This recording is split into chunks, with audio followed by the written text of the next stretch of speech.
Local programming on KRWG Public Media made possible in part by viewers like you. Thank you. This is KRWG Public Media, TV, radio, online. News that matters.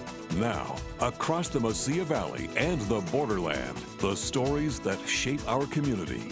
From the KRWG Broadcast Center at New Mexico State University, this is Newsmakers. Thank you for joining us for Newsmakers. I'm Casey Counts. Political violence in New Mexico reached a new level in recent weeks after the homes of 4 Democratic officials in Albuquerque were attacked in a series of drive-by shootings. A Republican candidate for state representative is accused in the crimes. 39-year-old Solomon Peña was ordered by a judge this week to remain in custody until his trial. Threats of political violence are nothing new to election workers across the state, including Doña County Clerk Dr. Amanda López Askin. She is with us today to discuss this disturbing trend and ongoing efforts to protect democracy in the state. Welcome back to KRWG, Dr. López Askin. Thank you. Thanks for the invitation. You know, there's a lot to unpack regarding that story. Searchlight New Mexico reports that there are about 4 accomplices that are accused in the crimes along with Mr. Peña. And there might be a lot more to learn about the far-reaching threats that Mr. Peña had made across the state. Tell us about your situation.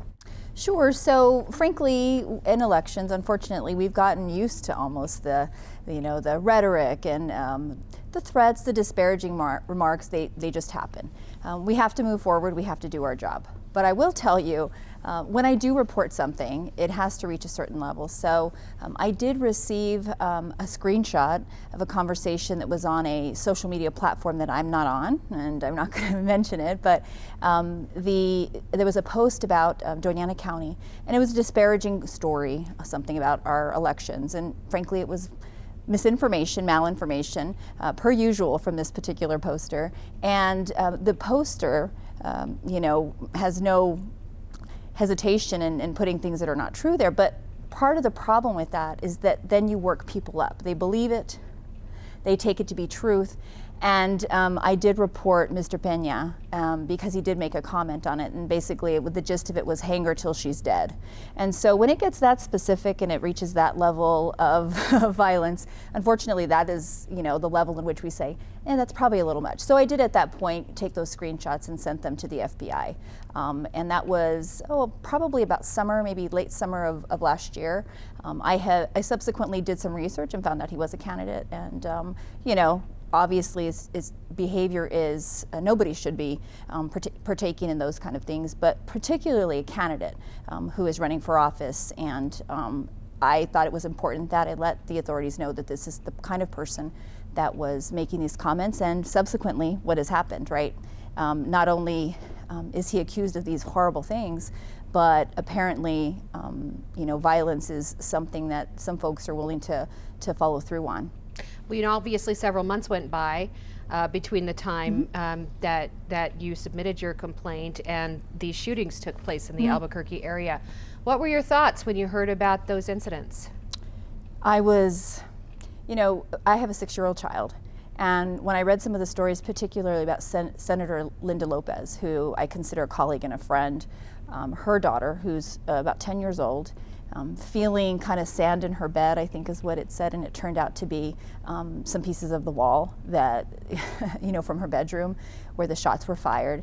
It was really obviously distressing, but it also, you can't help but think, what is it? Has it come to this? Are you shooting at a 10-year-old child's bedroom because you fundamentally disagree and we see the world in a different way? It was. And just extending all the love and support that I could to those leaders who I know are concerned for their own safety and the safety of their families. Now, obviously, this has been something that you've been dealing with, and it increased after the 2020 election. Correct. Can you give us an idea of what kind of volume of threats that your office receives? So I would say direct threats, they're very specific, like that one, are few and far between, luckily. However, the vitriol that is on social media that is extended without any kind of consequence is constant.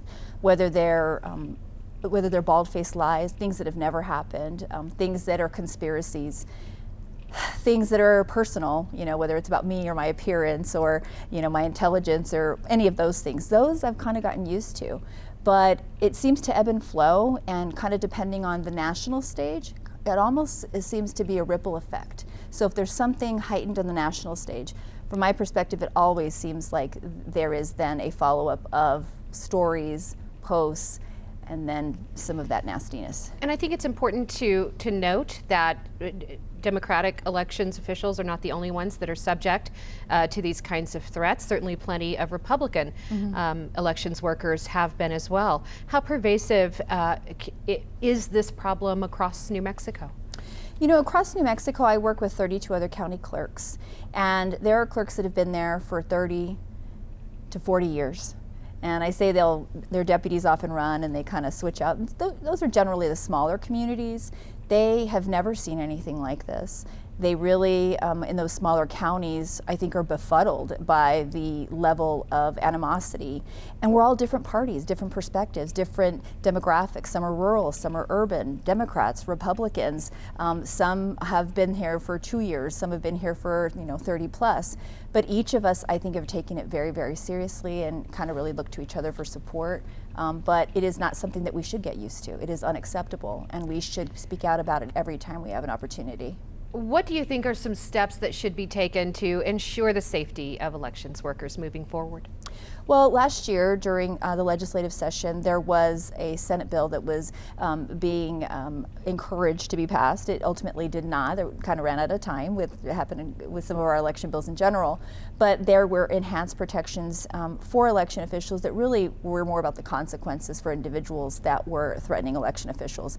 And that also encompasses the poll workers who, community members who, out of the goodness of their heart and their belief in the system and wanting basically free and fair elections, are taking their time to work for our community and make sure we have our elections, as well as all the way to the Secretary of State, who, out of all of us, has really suffered some pretty extreme threats to her own life. She spoke to Congress about those threats and about her leaving her own home for a time. What kind of experiences can you tell us about her situation? Sure. So I think it's pretty widely known. At one point, her name and address, all over the details of her life were published on a website. And it was a website specific to election officials and other elected leaders across the country. And basically, it was almost a bullseye on them. Free range to find them and do what they thought they should do, how they should be punished. And we have to take all of those seriously. And Secretary Toulouse Oliver also has a young child. So she did what she needed to do and secured her family. And the fact that she had to do that should distress every American, should distress every New Mexican, because it's not acceptable for anybody to live under that threat. So what steps did the Secretary of State's office take independently to combat this problem? Well, I think the first thing they did was they basically created a FAQ, frequently asked questions, really trying to dispel some of the myths, because that's where some of the anger comes from, is misinformation and belief about elections that are just not true. So putting good information, encouraging people to talk to their clerks and trusted people who are actually administering elections, but they also stepped up to make sure that she was protected. And I know the governor and all of the folks involved in that in Santa Fe really highlighted the idea that this was unacceptable, and they would do whatever they could to make sure she was safe. Let's talk about transparency in elections and some of the public processes that our clerks go through around the state in order to offer the public a chance to see what happens behind the scenes. Well, one of the best things that anyone can do, if you're a registered voter in your county and you're willing to go through training and you have some basic kind of tech skills, is I would encourage you to work an election. So I say to my election officials when I open the training and welcome them, is if you're working for Doña Doña County, you're part of elections in Doña County, and that means when people are talking about elections, that's you. When I say that we could not run elections without our community, it's absolutely true. We need those 250 plus folks on election day to make sure that we run our sites. So that's the first thing, is that they can work an election to see how tight our system is and how many checks and balances. We also have the machine checks, right? So I know the narrative around machines are that they're hackable, they're X, Y, it's just not true. And so figuring that out is one of the ways is that you actually attend a public, open to the public certification that we do, where every iteration of every single ballot goes through every single machine to secure, to make sure it's secure and to affirm its accuracy. Also, just basically doing your due diligence and making sure your information is up to date. We get a lot of they did this to my voter registration or this happened. And so go to nmvote.org and confirm that your registration or everything there is correct. That's also something that you can do as a member of the community. What about the folks that we hear from? For example, there was one gentleman who said he went to the polls to vote and someone had already cast a ballot in his name. Mm-hmm. How often does something like that happen? It's pretty rare. And frankly, almost always when there is an incident like that, we want to know about it. It is absolutely imperative that you let us know, that you put us on high alert, that we figure out what happened. Ultimately, what almost always ends up happening is maybe there's a junior that voted for a senior, or somebody has a similar name, or frankly, a poll worker did not follow through on their training and verify to the extent that they should. And those should all be investigated thoroughly to make sure that there is nothing nefarious going on. And if there is, note that we will always report anything like that to the district attorney for a full investigation and support a full consequence for anyone who is attempting to do anything nefarious connected to elections. In any given election, can you say how many cases like that you would have? Well, I can think about the general, and I can think of that individual that you're referring to. I think there was a media story about it. That's the only one I can think of for this past election.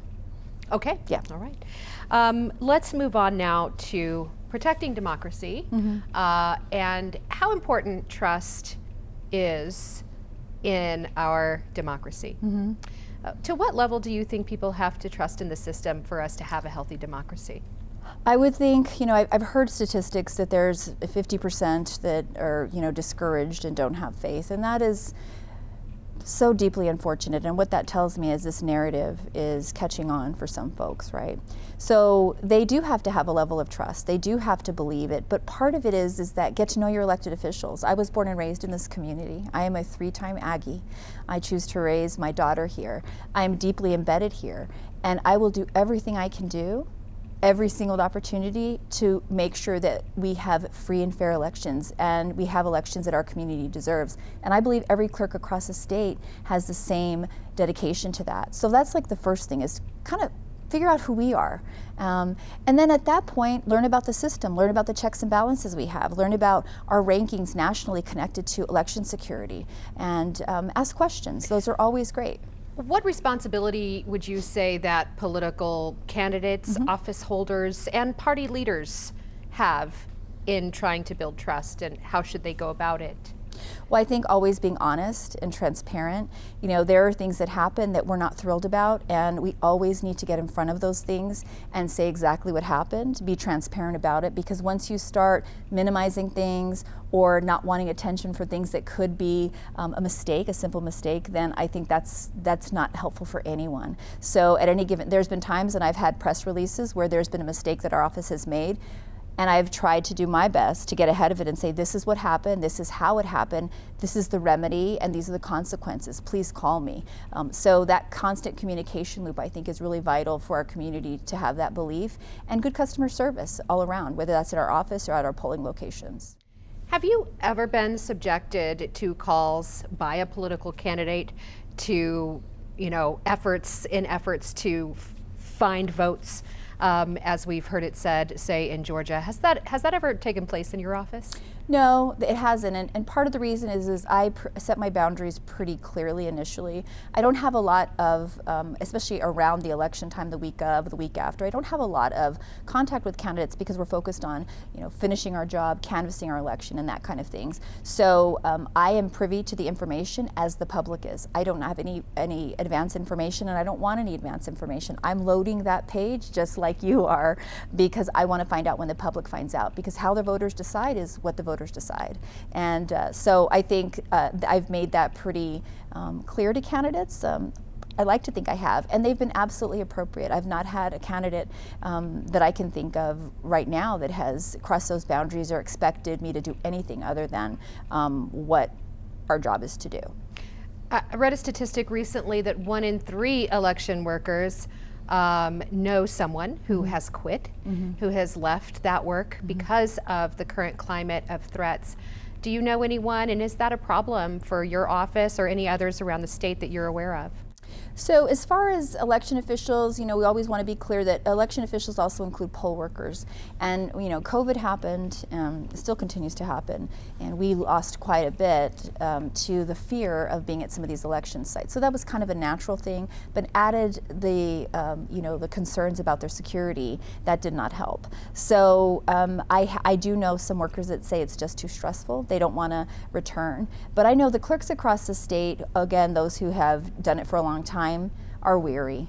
And I can think of a couple in particular who said, once my term is up, I'm done. I'm not going to do this anymore. It's just basically too stressful, and it's not worth it. My perspective is, it's almost make me have this righteous indignation about elections. The more I learn about it, the more secure I feel about our system in New Mexico. We do a great job, and it almost makes me double down on being, the protector and somebody who is administering elections in a way that I think our community deserves. So it can go either way. If they're trying to scare many of us off, it's not going to work. Because the reason we ran for office is we believe in what we do so deeply that we're not going anywhere.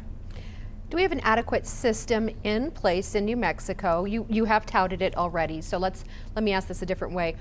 In what ways do you believe New Mexico is doing things right to assure election integrity? Well, I mentioned a couple of things, right? One of the things is that we have community members that are that first layer. Those are our poll workers, our election officials on site. And so they're the ones that are watching the process and making sure during elections that it is being followed. We have things like a pre-machine check, right, where the certification happens. We have post-election canvass, which is like an audit of each of our sites where we account for every single document at every single site. We also have randomized audits from, basically an accounting firm that selected, I think, 44 precincts, and every single one of them came out to be correct, connected to the count of the machines.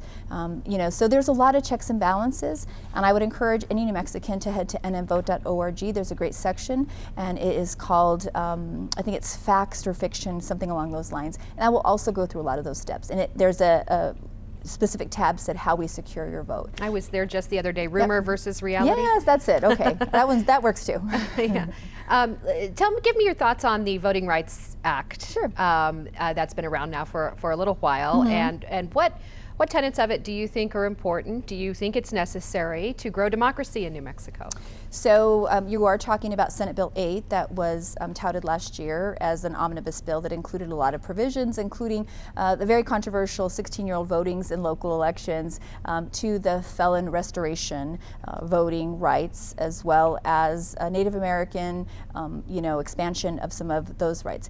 And there's some things that I am super in favor of, and that would include, of course, making sure our Native American communities have as much access as they can have to the ballot box, but also restoring felon voting rights. And I support that because I know, based on, I'm a data research person, that the more somebody participates in their community, the less likelihood they would have to return to prison. And so I support anybody who wants to engage in their community, and I think that's a great thing. So there's a lot of great things in it. There are some things that I wouldn't lose one for another. As 16-year-olds, I think in theory is a great idea. I don't know if it's been really vetted nationally, but I know that if we're gonna, because there tends to be a trade sometimes, right, in legislation. Give me this and I'll take this out, and that one seems like it's not going to move forward. But anything that can give people access, I'm all for. I remember feeling excited when I turned 18. Me too. And being able to go to the polls for the first time. And there is an argument to be made for getting young people involved in their communities and political systems at an earlier age to encourage that civic growth. So it would be sad to see that as a trade away. You kind of think in terms of being a working person at 16, maybe driving a car, paying taxes, and maybe you should get a say in your democracy. Right, and that's an argument. It's representation, or taxation without representation is some of the young people. And I always say, like, it's not like there's 16-year-olds that are behind a fence and are waiting to vote. And, you know, unfortunately, I don't know how many would actually follow through. We have problems with 18-year-olds. So those who are civically minded and engaged are probably going to be first in line, and I hope that would be quite a few of them. And of course, that brings us back to where we began this conversation. With Solomon Peña, who is accused of, in the mastermind plot to shoot at the homes of 4 different Democratic officials in the Albuquerque area. He had spent almost 7 years in jail as part of an alleged, or part of a smash and grab robbery outfit. He then had his voting rights restored, and that's the only qualification to run for office, as far as we could tell, in New Mexico, that you're a qualified voter. And that has spawned a conversation about who should be able to run for office. Do you think it's right the way it is? So there could have been a remedy for him to actually, there was went to the Supreme Court, I believe, and they basically, the decision was that he could run, he could win, but whether he could take office was the question, and I think there would had to have been some kind of pardon by the governor. So I think they obviously didn't get to that point, and so, you know, I'm all for second chances, and you know, he appeared on the ballot. He had folks vote for him. You know, as far as to whether he deserved to be on there based on the alleged activities, you know, that's a question, I guess, that's up to the authorities as they move forward. Well, you heard a lot of talk about second chances, and I think that people support that in general. But what we learned from you is that there were concerns, at least about this individual, months before Election Day. And so this conversation will definitely continue in terms of what remedies there are when there are concerns such as these. How do you expect those conversations to go? Well, I think legislatively, those are the things that are probably going to make a permanent change, and there should be a threshold for behavior and expectations connected to, especially wishing harm to others and behaviors. And these are the things that we know about. These are the things I'm telling you about this individual who allegedly made these comments on this post, etc. We don't know the other things. There could be other threats connected to this individual. So I'm open to the conversation, and I'm open to consequences for any kind of violence toward election officials, regardless of party and perspective. Everybody should feel safe to be able to vote. Everybody should feel safe to be able to run for office. And so once again, that information for anyone who's interested in becoming a part of their democracy as a poll worker. Well, you can always head to dacelections.com. We have a host of information there, including an application portal. And if you want more information about your specific voter registration, or just information about general, what we've talked about today, the New Mexico Secretary of State's office has a great website that has all of that information at NMVote, or NM, New Mexico, vote.org. So I'd encourage each of you to head over there, confirm your information is correct, and if you want more information about what I've been talking about to you, it's a good source. It's a great source. Dr. Amanda López Askin, Doña County Clerk, thank you so much for sharing your perspective on these important issues. Always appreciate you. Thank you. Glad to see you again. We'll close the program with a nonprofit organization looking to bring more film and television projects to the city of the Crosses. Film Las Cruces is the subject of this Community Connection by Christian Valle, which shows what local filmmakers can learn from the industry.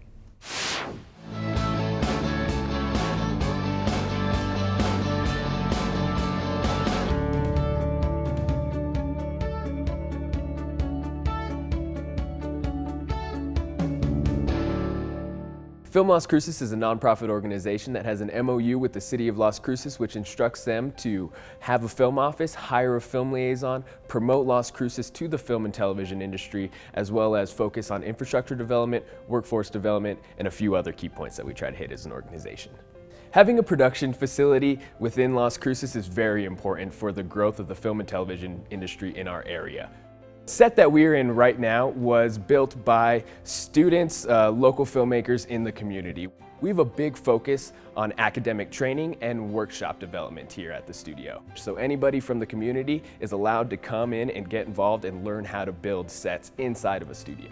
Academic training is a huge mission with this studio. Whenever a commercial production is not in here, we want to make sure that it is utilized and that the local community, they're getting trained, they're getting excited, and gaining valuable skills that they can, utilize throughout the rest of their career. Having a film production facility the size of this one here in the Borderlands is just phenomenal. It's a great start for everyone. Hopefully we'll draw in bigger industry films and television series. As you can see, we got lots of people learning the crafts and the business, and hopefully we can put them to work and keep them here instead of sending them somewhere else. Learn as much as you can about all of the industry. Learn a craft that you're passionate about, whether it be art design, costume, makeup, grip, camera, lighting, writing, producing. There's just so many areas one can delve into. And you need to learn the proper professional etiquette because a film production set is a busy place. There's lots of people working together, and it is a big production that has to work with teamwork. So drop the ego, know your stuff, bring it, and learn how to work with other people properly. We don't want to create more barriers to entry into the film and television industry. And in regards to training, anything that we do our best to make sure that it is as cost effective as possible. And right now, the workshops that we are holding are free. Social media has been a huge portion of our efforts to reach the community. Follow us on Facebook. Our Facebook, all you have to do is type in Film Las Cruces, we'll pop up, and then head on over to our website, which is filmlascruces.com. We have a very expansive location database. We also have a crew database on our website, so if you are a local crew member here in Las Cruces, please get signed up. We want to know who you are and what you can do so we can foster the community of filmmakers here in Las Cruces. Las Cruces was recently ranked one of the best places to live and work for movie makers. And that's our time for now. Join us this week on KRWG Radio every weekday. It's Morning Edition from 5 a.m. to 9, Fresh Air at 11, followed by Here and Now from noon to 2. And All Things Considered, 4 to 7. KRWG News is always online at krwg.org, and we'd like to hear from you. You can email us with story ideas and video submissions. The address is feedback@nmsu.edu. For all of us at KRWG News, I'm Casey Counts. Have a great week. We'll see you next time on Newsmakers.